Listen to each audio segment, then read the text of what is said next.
What's going on, guys, and welcome to another episode of Smash JT. And Mario Kart Tour, the mobile phone Mario Kart game, has already come out in beta. There are people with Android phones that are starting to get their test keys to try this game out and see what they think about it. And the reactions so far are pretty mixed. JT.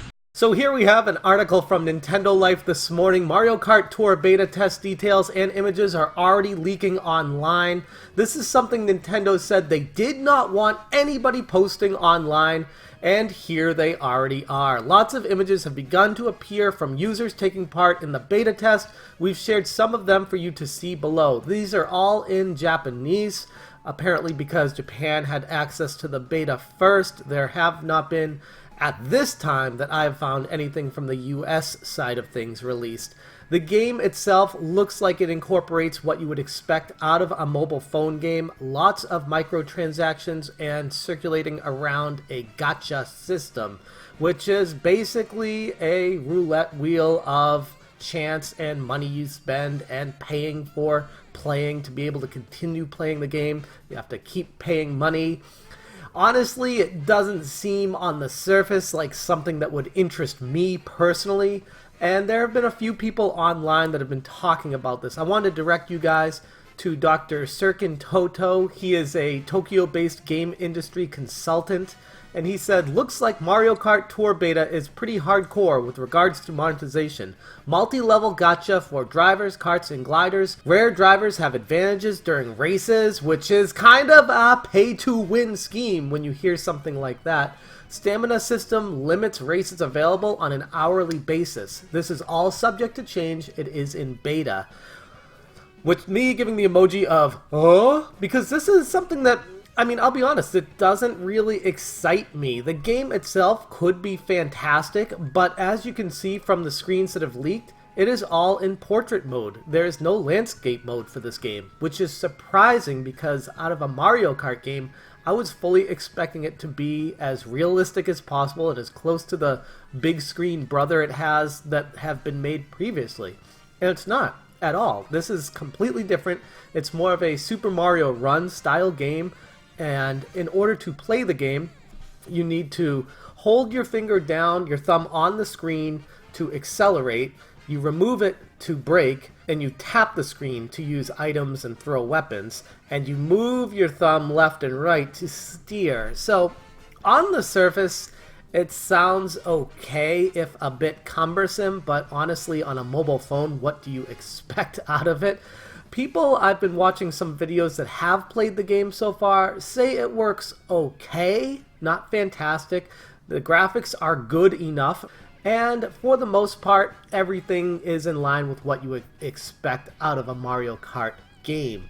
The problem comes in with the gacha system, with having to pay money for everything. That's not something that Mario Kart players, most of them that I know, would be interested in. That could be a problem going forward. Nintendo did try to do the full price game thing with Super Mario Run. It was $10, I believe, USD, to purchase the game in full when it came out, and I bought that day one, and I thought it was worth the money. It wasn't a terrible game. I think it got a lot of crap for a lot of various reasons, but a lot of people were saying that they didn't want to spend the money on a Mario game because it's just a mobile phone game. Why would I spend $10 on a mobile phone game? So basically, people were telling Nintendo that they want a gacha system. They want microtransactions. They want every Nintendo game to basically be like every other mobile phone game. They spoke with their wallets. Mario Run did not sell nearly as close as what Nintendo had hoped and expected it to, whereas you got games like Fire Emblem Heroes selling millions and millions of dollars in microtransactions. So yeah, the audience has spoken. The gamers have said, we're okay with being microtransaction to death with these games. We're perfectly fine with that. Bend us over and take our wallets because that's what we want out of our mobile phone games. It's unfortunate. It's the truth. As far as what people were saying here, David GX said something very similar. I blame the mobile game audience. Nintendo tried to sell a full game that was cost one fee and had no other BS. People gave it negative reviews, complaining that it wasn't free. This is what people want. Exactly. Unfortunately, the people have spoken, And this is what they want Nintendo to do. This is what they want all their mobile phone games to have. The Lonely Goomba, I actually really respect this guy on Twitter. They have a lot of good opinions. I hope this game didn't delay or take resources away from proper Mario Kart Switch game. Are racing games really a thing on mobile? I remember seeing a lot years ago, but they never really adopted a free-to-play style successfully. That's a very good point. I mean, honestly, just taking a step back, why the hell would you play it when you can get it on Switch? One-time fee. I've seen the game on sale at multiple locations at this point in time for $40 or less on the Nintendo Switch, which is a million times better graphics quality and no microtransactions outside of some DLC that's been included, I believe. There is no extra fees on that game. It's all there. So if you want Mario Kart and you want to be able to take it on the go, you can already do that. This is crazy. This is crazy. I don't know how well it will do. I have a lot of concerns and questions about it. Yes, I understand not everybody has a Switch, and this might be an avenue for Nintendo to get people hooked on Mario Kart and maybe want more, but the way it's panning out and how people are expressing their feelings about the game, it doesn't seem like it's a Mario Kart Lite that's basically just trying to hook people on the Mario Kart and Nintendo world of games. It's trying to be a gacha system taking advantage of them with microtransactions. Something that is very concerning going forward. I guess the removal of their phone games in Belgium for potential exploitation didn't mean crap. Yes, I don't know if you guys have heard, but Nintendo has to shut down Animal Crossing and Fire Emblem mobile games in Belgium because of the loot box laws. This is something that literally just happened yesterday. So Belgium stepping in saying, no, those loot box things are illegal. Any kind of microtransactions that borderline teeter on that cannot be sold in our country.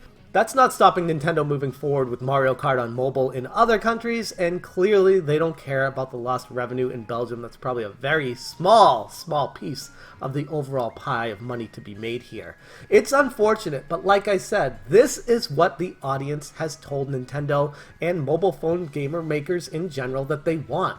They want to be taxed to death with microtransactions. This is the style of game that they've been trained to accept on mobile. It's what it is. It's the mobile world, and it's unfortunate, but that is Mario Kart Tour, and it is not looking very good for people who are looking forward for a quick Mario Kart on the go. I mean, it is free, and from what I hear, you can play a few matches every hour, your characters get exhausted, and you need to either spend money to continue playing or take a break. Personally, I don't typically play Mario Kart for long periods of time. When I pick it up to play it, it's usually just for a fun excursion.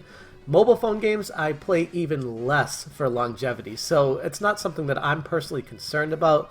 This is something clearly they're making with Tokyo in mind, with transportation, holding onto a rail while you're on the subway and being able to play a game with one hand. It's what they went for with Super Mario Run, and honestly, every single Nintendo mobile phone game that's been made, correct me if I'm wrong, has all been one hand so that you're able to go on public transport and play some of these games.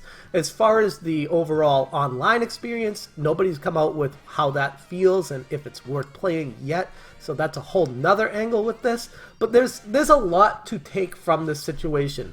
Mario Kart Mobile is going to be a freemium game. There's going to be a lot of gacha microtransactions, and unfortunately, there will be some pay-to-win schemes in it, especially when you can unlock characters that go faster than others.